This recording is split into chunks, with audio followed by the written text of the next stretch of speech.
My name is Jeff Wall. I'm a photographer from Vancouver, Canada. Since it's the first time I showed here, we wanted to have a reasonable selection of pictures that showed the different directions my work's gone in over the past 30 or so years. Because a lot of the things I started doing in the 70s I'm still doing, they still can represent at least that direction of what I'm trying to do.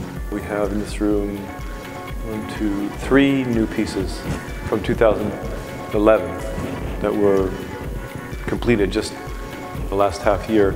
I've probably gotten known for a kind of picture that I do that's done in collaboration with people, where I'm working like a bit like a film director, so that the things that happen in the pictures have been structured and performed. But that's not all I do. So in the show we have examples of that, but also straight photographs that have no performance, none of that. And I think that it's the relation between the two kinds of photography that interests me. I'm not really interested in one or the other as such, but in the relation between the two.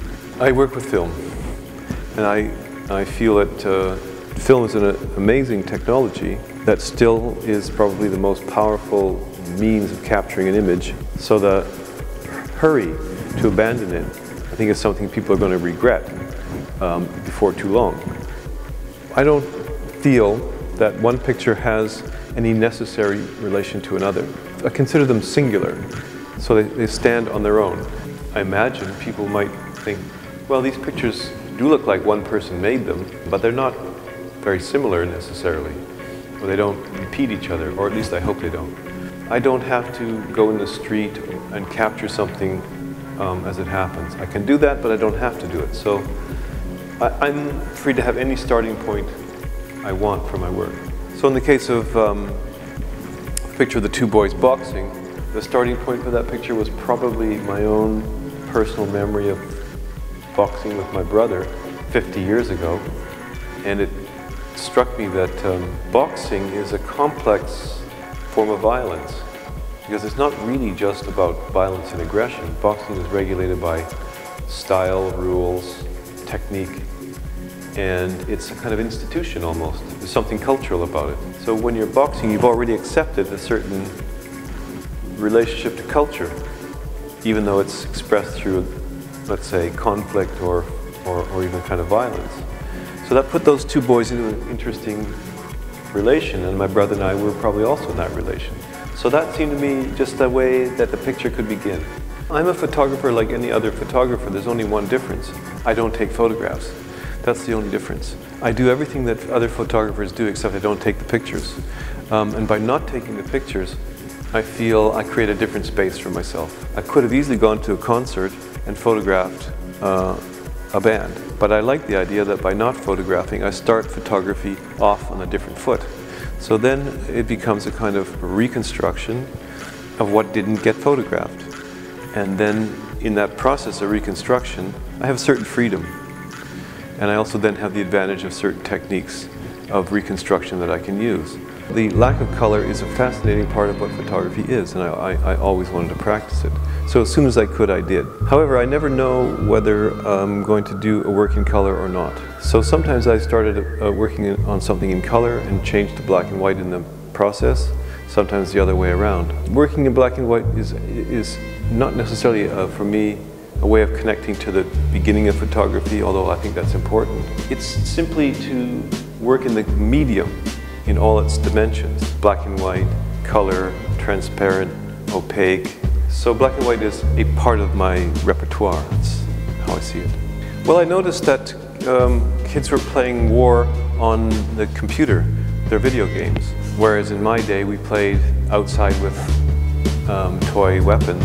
So I thought, do I ever see children playing outside war? And I realized I rarely ever did. So here you see a little prison fort.